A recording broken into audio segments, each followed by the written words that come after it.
अक्सर आपके किसी जैन फ्रेंड ने आपको बोला होगा मिच्छामि दुक्कडम या उत्तम क्षमा, ऐसे मैसेज आए होंगे जहां पे उन्होंने आपसे माफी मांगी होगी। और ये आपने शब्द सुने होंगे, संवत्सरी, 10 लक्षण पर्व, पर्युषण पर्व। तो कई बार ये सारे शब्द हमें लगता है कि ये क्या है। पर्युषण पर्व 8 दिन के वो फेस्टिवल होते हैं जिन्हें श्वेतांबर सेक्ट मनाता है। और इन 8 दिनों में कल्प सूत्र से महावीर स्वामी के जन्म और उनसे रिलेटेड चीजों के बारे में फेस्टिविटीज होती हैं। दूसरा होता है 10 लक्षण पर्व, जो कि दिगंबर सेक्ट के लोग मनाते हैं। और वहां पर 10 लक्षण यानी कि 10 क्वालिटीज, 10 धर्म, उनको डिस्कस किया जाता है, उनको याद किया जाता है और उन पर एक्ट करने की प्रतिज्ञा ली जाती है। पर्युषण पर्व पहले आता है, संवत्सरी पे एंड होता है, उसके बाद 10 लक्षण पर्व आता है और अनंत चतुर्दशी वाले दिन खत्म होता है और उत्तम क्षमा उसके बाद मांगी जाती है। इस पूरे प्रोसेस में चतुर्मास एक शब्द आता है, यानी कि चतुर्मास, जो कि 4 महीने का स्टे होता है गुरु महाराज के लिए इस सावन के मौसम में। और वो इसलिए ताकि मॉनसून में जब इंसेक्ट्स बहुत ज़्यादा बढ़ जाते हैं, माइक्रो ऑर्गेनिजम्स बहुत ज़्यादा बढ़ जाते हैं, तो वनस्पति और ऑर्गेनिजम्स को नुकसान ना हो, इसलिए गुरु महाराज एक जगह पर रुक के बैठते हैं और धर्म ध्यान की बातें लोगों को बताते हैं। लोग उनके सानिध्य में उनके पास बैठ के धर्म ध्यान भी सीखते हैं और फिलोसफिकल दर्शन के बारे में भी सीखते हैं, ताकि उनकी जीवन में क्लैरिटी आए, फेथ को लेकर भी, नॉलेज को लेकर भी और एक्शंस को लेकर भी। 10 लक्षण पर्व, जो ये 10 धर्म हैं, 10 क्वालिटीज हैं जिन्हें हम डिस्कस करते हैं, वो तत्वार्थ सूत्र में लिखी है।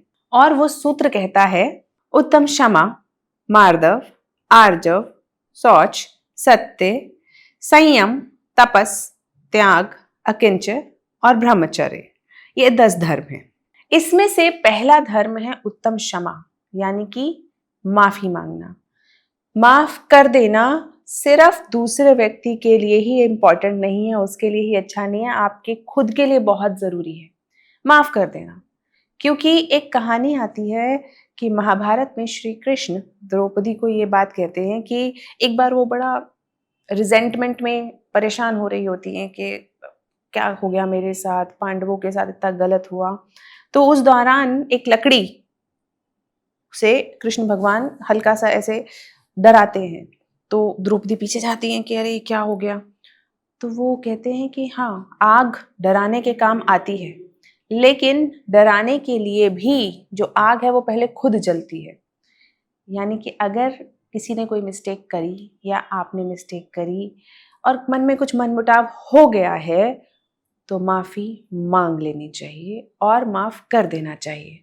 इससे साइंटिफिकली अगर हम समझें तो स्ट्रेस लेवल कम होता है, आपका कॉर्टिसोल लेवल जो स्ट्रेस लेवल को बढ़ाता है वो कम हो जाता है, और जब ये सब कम हो जाता है तो हैप्पीनेस इंडेक्स बढ़ जाता है। तो माफ कर देने से ज्यादातर चीजें सॉल्व हो जाती हैं।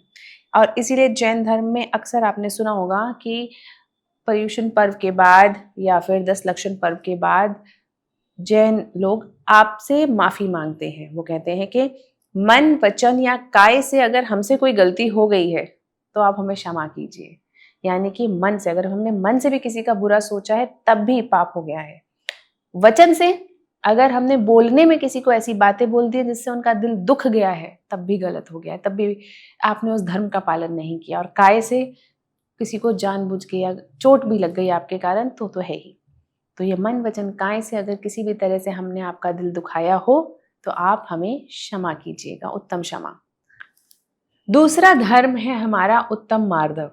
उत्तम मार्दव मतलब ह्यूमिलिटी, जेंटलनेस। कई बार हम अपने अहम में, प्राइड में बहुत ज्यादा डूब जाते हैं। प्राइड यानी कि सुपीरियोरिटी कॉम्प्लेक्स या फिर इंफीरियोरिटी कॉम्प्लेक्स, कि मैं, मेरे आगे कुछ नहीं। इस से भी हमें थोड़ा सा बचना चाहिए, क्योंकि जब इंसान एक प्राइड जिसे कहते हैं ना, मान, बहुत ज्यादा अपने अंदर इकट्ठा कर लेता है, तब भी खुद तो दुखी रहता ही है, उसके आसपास वाले भी दुखी रहते हैं और ये उसके डाउनफॉल का कारण भी बनता है। इसीलिए मान या प्राइड को कंट्रोल में रखना चाहिए। इसका एक साइंटिफिक रीजन भी है कि जब आप बहुत ज्यादा प्राइड में होते हो तो आपको गुस्सा भी ज्यादा आता है और आपका प्री फ्रंटल कॉर्टेक्स वो डिसबैलेंस हो जाता है और जिसे कहते हैं इमोशनल इम्बैलेंस, वो आपको महसूस होता है। जल्दी जल्दी किसी की बात पे ऑफेंड हो जाना, रैशनल तरीके से चीज़ों को ना देख के बुरा मान जाना, ये सब आपको बताता है कि आप कहीं ना कहीं प्राइड या मान से ग्रसित हैं। उसने मुझे ऐसा कैसे कह दिया, उसने मुझे समझा क्या है, ये सारी बातें। तो इसमें उत्तम मार्दव फॉलो करना बहुत ज़रूरी है। तीसरा धर्म है हमारा उत्तम आर्जव, यानी कि हमारी थॉट्स, स्पीच एंड एक्शन के अंदर एक हार्मनी होनी चाहिए। हम जो सोच रहे हैं, हम जो बोल रहे हैं और जो हम कर रहे हैं, वो जब तक एक कॉन्सोनेंस में होता है तब तक हमारे बीच में कॉग्निटिव डिसोनेंस नहीं होता। अब आप कहेंगे पता नहीं कौन सा बड़ा शब्द बोल दिया। कॉग्निटिव डिसोनेंस का मतलब है जब कभी आप कहते कुछ हैं और करते कुछ हैं तो एक मन में गिल्ट की फीलिंग आती है या कुछ अनइवन सा लगता है, उसी को कॉग्निटिव डिसोनेंस कहते हैं। इसीलिए आप जो सोच रहे हैं वही बोलिए और जो बोल रहे हैं वही करिए। शुरुआत में थोड़ी मुश्किल होगी लेकिन धीरे धीरे वो चीज़ें आसान हो जाती हैं। यानी कि अगर आपने किसी को बोला कि आप ये काम करेंगे लेकिन आपने किया नहीं, लेकिन आपने दिमाग में ये सोचा कि मैं करूँगा, तो कहीं ना कहीं एक कॉग्निटिव डिसोनेंस आ जाएगा जहाँ पे आपको परेशानी होगी। अब आपके दिमाग में वही बात घूमती रहेगी। तो जब ये सब बातें घूम रही हैं और आप अपने आप में गल रहे हैं, अपने आप में गिल्ट महसूस कर रहे हैं, तो परेशानी आएगी। इसीलिए सुख और शांति का सबसे इम्पोर्टेंट कारण ये भी है उत्तम आर्जव, यानी कि थॉट, स्पीच और एक्शन, इनके बीच में हार्मनी होना। फोर्थ धर्म हमारा है उत्तम सोच, यानी कि शुद्ध, pure thoughts as well as body. अपनी बॉडी में आप ऐसी कोई चीज़ मत डालिए जो कि हानिकारक हो। जैसे कि जैन धर्म बताता है कि नॉन वेजिटेरियन फूड ना तो जस्ट तामसिक होता है, सिर्फ तामसिक ही नहीं होता, बल्कि उससे बहुत सारे ऐसे हॉर्मोन्स और ऐसे केमिकल्स उसमें होते हैं जो कि किसी को दर्द दे के क्योंकि आते हैं, किसी को मार के वो आते हैं, तो कहीं ना कहीं वो स्ट्रेस हार्मोन, स्ट्रेस केमिकल्स हमारी बॉडी में भी जाते हैं। इसीलिए उत्तम सोच वो कहता है बॉडी को प्योर रखना बहुत ज़रूरी है। और सिर्फ बॉडी को ही प्योर रखना ज़रूरी नहीं है, अपने मन और अपनी आत्मा, अपने दिमाग को प्योर रखना भी बहुत ज़रूरी है। कई बार हम ऐसी कुछ बातें सोच लेते हैं या ऐसा कंटेंट देख लेते हैं जो शायद हमारे ओवरऑल बीइंग के लिए अच्छा ना हो। हमें पता है कि वो खराब है, गंदा है, लेकिन फिर भी ना आदतन एक, जिसे कहते हैं ना, हैबिट वाइज आप उस कंटेंट को देख लेते हैं। अवॉइड कीजिए, क्योंकि दिमाग एक हमारा गार्डन की तरह है। आपने सुना भी होगा पहले, आप उसमें जो उगाएंगे वो उगेगा। आप उसमें अगर कंकड़ पत्थर डाल देंगे तो वही वैसा एक बंजर जैसा दिखने लगेगा, और वहीं उसमें फूल लगा देंगे तो वो खिल उठेगा। इसीलिए अपने दिमाग में क्या जा रहा है उस पर बहुत ध्यान देना है। इसलिए साफ सुथरा रखिए अपने दिमाग को, अपनी आत्मा को। इसके बाद है पांचवा उत्तम सत्य, सच बोलना। बहुत हिम्मत का काम है, चाहे वो रिलेशनशिप्स में हो, चाहे कहीं पर आपके किसी भी रिलेशन के अंदर हो। आपको ये बात हमेशा याद रखनी चाहिए, पहली बार अगर आपने सच बोल दिया है तो हो सकता है कि कुछ डिस्कम्फर्ट आ जाए, लेकिन सामने वाला अगर ये बात समझ जाता है कि ये व्यक्ति सच बोलता है तो आपकी क्रेडिबिलिटी बहुत इंप्रूव होती है, बहुत इंक्रीज हो जाती है। सत्य बोलने की एक बहुत अच्छी बात यह है कि आपको याद नहीं रखना पड़ता, तो मेंटल स्पेस बहुत कम यूज होता है और कॉग्निटिव डिसोनेंस कम होती है, स्ट्रेस कम होता है, प्लस आपकी क्रेडिबिलिटी और लोगों का आप पे ट्रस्ट बढ़ता है, प्लस हमारी जो एमिगडाला रिएक्टिविटी है वो कम हो जाती है, यानी कि जिसे कहते हैं ना दिमाग में उलझन होना, वो भी कम हो जाता है। इसके बाद छठा धर्म आता है हमारा उत्तम संयम, यानी कि सुप्रीम रिस्ट्रेन और कंट्रोल। हमें हमारी इंद्रियों पर, सिक्स सेंसेस पे थोड़ा सा कंट्रोल होना चाहिए। क्यों? क्योंकि जो कंट्रोल है वो हमें एक डिसिप्लिन में बांध के रखता है।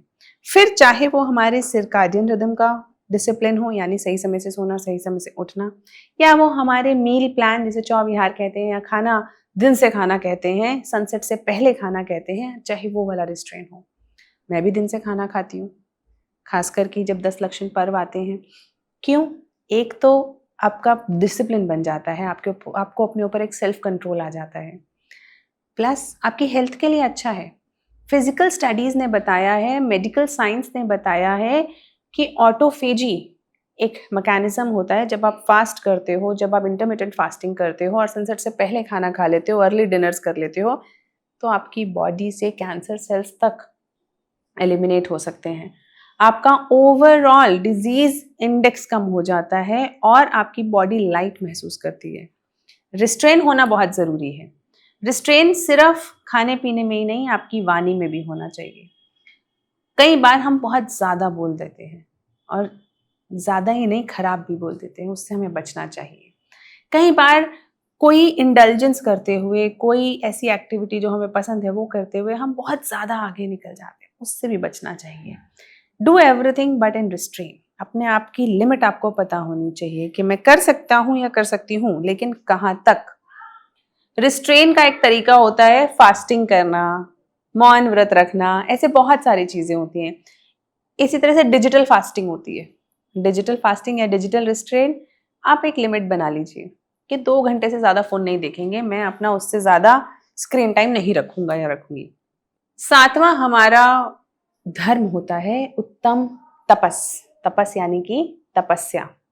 हमें कुछ तरीके से अपने आप को, जिसे कहना चाहिए कि कंट्रोल के साथ-साथ एक पेनेंस वाले मोड में भी हम ला सकते हैं। जैसे कि जब हम फास्ट करते हैं तो जब हंगर पैंग्स आते हैं, जब हमें एकदम भूख लगती है, जो कि वेव्स की तरह से लगती है, आपको पता हो साइंस कहती है, तो हमें उसमें अपने आप को कंट्रोल रखना है। क्योंकि जैसे एक जैन फास्टिंग का तरीका होता है आयम्बिल। सो आयम्बिल जो एक जैन फास्टिंग का तरीका होता है, उसके लिए जैन स्टडीज 2023 में जो हुई थी वो बताती हैं कि अगर कोई व्यक्ति आयम्बिल करता है तो HB1AC जो कि ग्लूकोज का एक इंडिकेटर होता है और डायबिटीज के विषय में, लॉन्ग टर्म विषय में बताता है, वो भी 0.5% से रिड्यूस हो जाता है। यानी कि कंट्रोल्ड रहती है डायबिटीज। उसी तरह से बीपी, उसी तरह से हमारी बॉडी का जो मेटाबॉलिज्म है वो स्ट्रीमलाइन हो जाता है। एक डॉक्यूमेंट्री है जहाँ पे ये वो बताते हैं कि we might be eating more than we require. जितना हमें ज़रूरत भी नहीं है उससे ज़्यादा हम खा रहे हैं, ईटिंग अवे टू एक्सटिंक्शन, शायद ऐसा ही कुछ नाम है उसका। हम इतना ज़्यादा खा रहे हैं और वही ज़्यादा खाना बाद में शरीर में जाके टॉक्सिन्स बनता है और फिर वही टॉक्सिन्स बीमारियां क्रिएट करते हैं और फिर उन बीमारियों को ठीक करने के लिए लोग दवाइयाँ खाते हैं। इससे अच्छा क्यों ना कुछ तपस्या कर ली जाए। यहाँ तपस्या से मतलब ये नहीं है जो हिमालय पे एक अलग से जाके ही हो। कई बार छोटी-छोटी चीज़ भी तपस्या हो सकती है। आप सिर्फ 1 घंटा मौन होके बैठ गए, वो भी तपस्या हो सकती है, जो बहुत बोलता हो उसके लिए। किसी को सुनने की आदत ना हो तो अगर वो चुपचाप बैठ के सुन ले, उसके लिए वो भी तपस्या है। और किसी के लिए खाना तपस्या हो सकती है। लेकिन इसी को करने का तरीका क्या है? नियम लेना। नियम लेना यानी कि जब आपको छोटे-छोटे, है ना, इसे इसे अनुव्रत भी कहते हैं हमारे यहाँ पे। अनुव्रत मतलब अनु मतलब छोटा, व्रत यानी कि नियम। आप छोटा-छोटा व्रत लो। सिर्फ ये बोलो कि 2 घंटे नहीं खाऊँगा, या आप बोलो ठीक है अब शाम के बाद नहीं खाऊँगी, या आपने 1 घंटे का बोला, 1 घंटे का मौन व्रत लेंगे। अनुव्रत से भी तपस्या हो जाती है। इसके बाद हमारा आता है उत्तम त्याग, रिनंसिएशन। कुछ चीज़ें हमें छोड़ना भी सीखना चाहिए। नॉन पॉसेसिवनेस, बहुत ज़्यादा इकट्ठा करने की जो हमारी ललक लालसा होती है, वो मकड़ी की तरह हो जाती है। जैसे मकड़ी पहले बहुत बड़ा जाल बुनती है और फिर खुद उसमें ही फंस जाती है। तो जब हम बहुत सामान अपने आसपास इकट्ठा कर लेते हैं, हम उस सामान में ही फंस के रह जाते हैं। हम उस अपने क्रिएटेड सिस्टम में ही फंस जाते हैं, क्योंकि अब हमारा दिमाग हर जगह है और हमें उसमें से कहीं अपने लिए कुछ नहीं मिलता। इसीलिए आपके पास लग्जरीज होनी चाहिए, आपके पास आपके सर्वाइवल के मोड्स होने चाहिए, सब होना चाहिए। अगर आप कैपेबल हो तो बिल्कुल अपनी लाइफ एंजॉय करें, लेकिन बहुत ज़्यादा इकट्ठा करने के चक्कर में ना रहें। क्योंकि एक कहावत है पुरानी कि पूत सपूत तो क्यों धन संचय और पूत कपूत तो क्यों धन संचय। यानी कि अगर आपके बच्चे अच्छे हैं तो वो अपने आप कमा लेंगे, अपने आप सर्वाइव कर लेंगे, और अगर आपके बच्चे खराब हैं तो आप कितना भी धन संचय करके चले जाइए, वो उसे बर्बाद कर देगी। तो ये एक अंडरस्टैंडिंग के साथ आप काम करेंगे और आप अपने ट्रस्टीशिप मॉडल जिसे कहते हैं, कि जैसे मेरे को अपने बड़े दादाजी का पता है कि उन्होंने अपने, जैसे वो बूढ़े होते चले गए, उन्होंने अपना पूरा वार्डरोब 10 कपड़ों में समेट लिया था। 10 जोड़ी कपड़े जिसे कहा जाता है, यानी कि अगर कभी वो कोई नया कपड़ा लेते थे तो एक कपड़ा पहले डिस्कार्ड करके किसी को देते थे। ये एक रिस्ट्रेन है, ये एक तरीके की आपकी त्याग है कि आपने अपने आप को लिमिट कर लिया। इसी को मॉडर्न तरीके से अगर बोला जाए, मिनिमलिज्म। आपने सुना होगा minimalistic lifestyle, minimalistic way of living. This is the same thing. जितना अपनी ज़रूरतें कम करते चले जाओगे, उतना कम आपकी परेशानियां होती चली जाएंगी, उतना ज़्यादा सुख आता चला जाएगा। एक बहुत सुंदर कहानी है अलेक्जेंडर की और एक डायोजनीज, एक मॉन्क थे।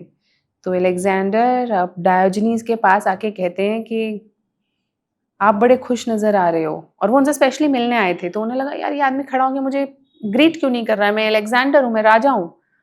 तो डायोजनीज कहते हैं कि एक काम करो, आप थोड़ा सा साइड होके खड़े हो जाओ। तो अलेक्जेंडर कहते हैं क्यों? वो कहते हैं धूप नहीं आ रही। अब अलेक्जेंडर को लगता है कि यार मैं राजा हूँ, मुझसे वो कुछ भी मांग सकता था, और वो मुझसे कह रहा है कि थोड़ा साइड होके खड़े हो जाओ। मांगना तो उसे पड़ेगा ना जिसे जिस चीज़ की बहुत ज़रूरत हो। अगर आपकी ज़रूरतें ही कम हो जाएं तो मांगना भी नहीं पड़ेगा। और कभी आपके पास मौका हो, आपके पास साधन हो, तो ठीक है, जो आपको मिल रहा है आप उसे एंजॉय भी करिए, लेकिन स्टिल इन अ लिमिट।